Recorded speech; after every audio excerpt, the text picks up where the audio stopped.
बंगाल के चुनाव के चौथे चरण के मतदान में कल एक दुखद घटना हुई।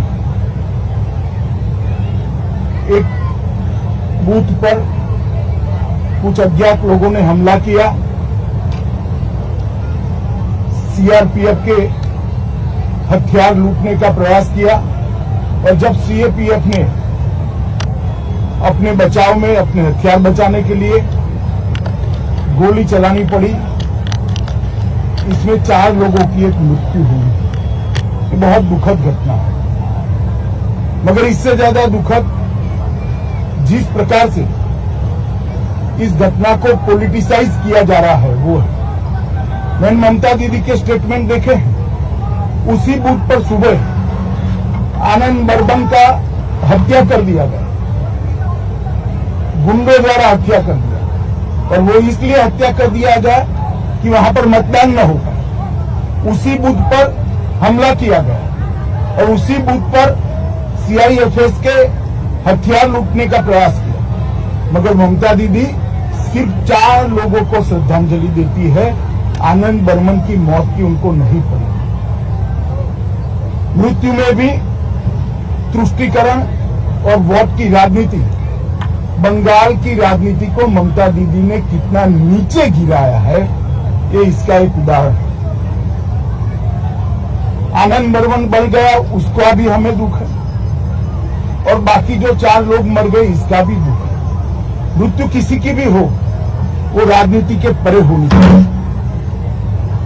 परंतु आनंद बर्मन पर ना एक भी आंसू बहाया, ना एक भी स्टेटमेंट किया, ना आज तक उसके मृत्यु पर श्रद्धांजलि या दुख व्यक्त किया।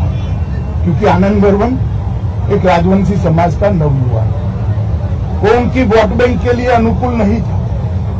इस प्रकार की राजनीति ये बंगाल का परंपरा नहीं है, बंगाल की संस्कृति नहीं है। और उसी शीतलकुची सीट पर ममता दीदी ने कुछ ही दिन पहले भाषण किया था कि सीआईएफएस सीएपीएफ वाले आए तो उनको घेर लो, उन पर हमला करो। मैं पूछना चाहता हूं ममता दीदी को, एक शार्प सवाल पूछना चाहता हूं कि क्या आपका वो भाषण वो 4 लोगों के मृत्यु के लिए जिम्मेदार नहीं है क्या? अगर आप वो भाषण न करती कि 4 युवा सीआरपीएफ पर हमला करने का हिम्मत करते क्या?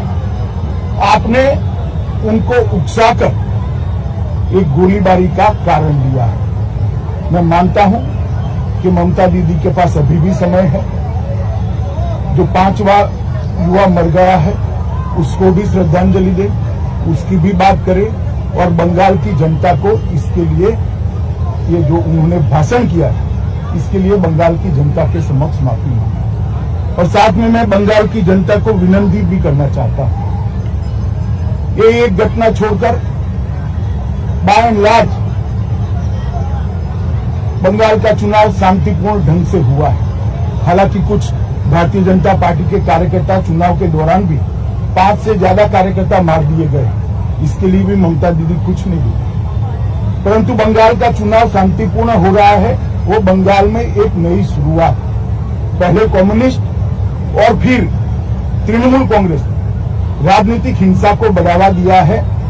बंगाल इससे बाहर आ रहा है। बंगाल की जनता को मेरा करबद्ध निवेदन है, बाकी के 4 चुनाव में भी शांतिपूर्ण ढंग से लोकतंत्र के उत्सव को मनाएं, चुनाव करें, अपने पसंदीदा प्रत्याशी को जिताएं और बंगाल के अंदर शांतिपूर्ण चुनाव का एक नया इतिहास सर्जने का काम करें। साथ में मैं बंगाल की जनता को ये भी वादा करना चाहता हूं कि 2 मई के बाद जब भारतीय जनता पार्टी की सरकार यहां मोदी जी के नेतृत्व में बनेगी, ये चुनावी हिंसा, राजनीतिक हिंसा हमेशा के लिए बंगाल को छोड़कर चली जाएगी। क्योंकि राजनीति हिंसा करने वाले लोगों को आप निश्चित रूप से परास्त करने वाले हैं। मैं फिर से एक बार शांतिपूर्ण चुनाव के लिए सभी को अपील करता हूं, सभी दल के कार्यकर्ताओं को अपील करता हूं कि चुनाव आयोग के बनाए हुए नीति नियमों के अनुसार हम चले, इसका पालन करें और चुनाव को शांतिपूर्ण रखें। धन्यवाद।